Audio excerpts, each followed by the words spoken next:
right people, but you'll even know what kind of people you need better because you'll have been through the experience of of delegating, teaching, training, and seeing that feedback loop. Now, this isn't going to happen right away. It takes a while. It takes a while to delegate and for it to all filter out. But if you spend time doing this rather than just saying yes to everything and chasing it down on your own, you never make progress in this. If you did this for a year, as Jill just spent the year doing, at the end of that year, you're going to be amazed at how much less you have to do and how much better the people you have, the much better the people you already have are underneath you, and that you may have up-leveled the people that you have and have gotten different people. I think the other thing is you have to become an awareness machine for the things that are creating leaky buckets. So a lot of things that I was just exhausted. That's where this came from.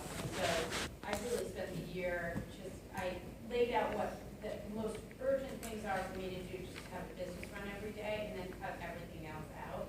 And so now I'm more aware when stuff, because I'm not in it for somebody. When somebody comes and says oh my gosh, Joy won't call and get a title to the bank, and the title's been missing for 2 weeks, and I'm like, wow, it sounds like this problem comes up over and over and over again.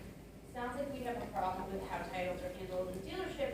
You know what? Why don't you guys get together, explore it, put a process together, and fix it so you don't keep having the same problem over and over again? But it's and look, some of those put the process together and bring it back to me. Let me look at it and see feedback. Rather than, you know what? I see that problem. Yeah, there's a process.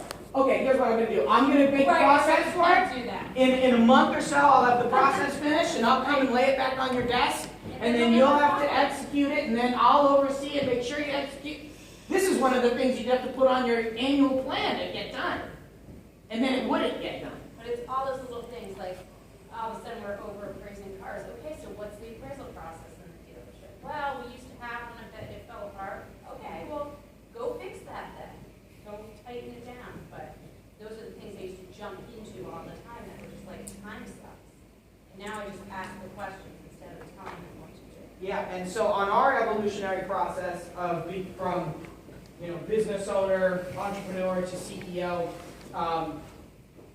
one of the big philosophies, mindset shifts, philosophies that we made was, instead of saying to ourselves, okay, here's the problem, how do we fix it? This is Rob Berkeley told us this years ago. The question is, who's going to fix it? What's needed to be fixed and who's going to fix it? Not how it's going to get fixed. So when something comes up and you say, wow, this needs to be fixed. That's the what needs to be fixed. Now sometimes you should have the time to peer around the whole place yourself and say, what needs to be worked on? Where are the hot problems, right, that reoccur? Say that needs to be fixed. So then our typical mindset would be, shit, that needs to be fixed, and I'm going to fix it. So the answer to the question is, who's going to fix it? Who's the right person to fix this, or a right group of people to fix that problem? And then you go to those people and say, hey, I've got an opportunity for you. I want you to do something. There's the problem. I want your feedback. I want your thoughts. I want you to put a plan together. They're going to put together the how. Then they're going to bring you the how. Then you look at the how and you get feedback on the how. Eventually it gets to the point where you've got people that you trust so much you don't even need to look. You don't even really need to look at the how. They typically won't even bring you the how anymore. I mean, that's where the level we're at. It's only a system problem that's so important that it gets to our desk for feedback. We don't even, honestly, we don't even focus on the what anymore. Because the what, they figure out what the whats are, then they figure out what the hows are, and then they execute. We're at a point where we're in strategic plan. We're looking at what's next for the organization. How are we going to bring the organization to another level? Where are we going to where's the next profit center? Those kinds of strategic things. This is high level.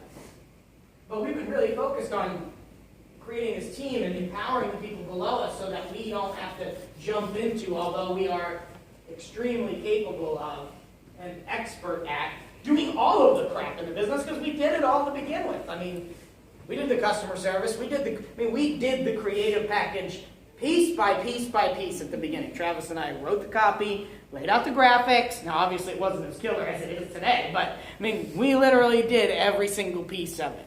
So I'm capable. And I'm not anymore. I can honestly say today, I can't do the creative package better than they can. But at one point I said, I can do it better, I can do it faster, and I could. Today, I can't do it better. I sure as hell can't do it faster.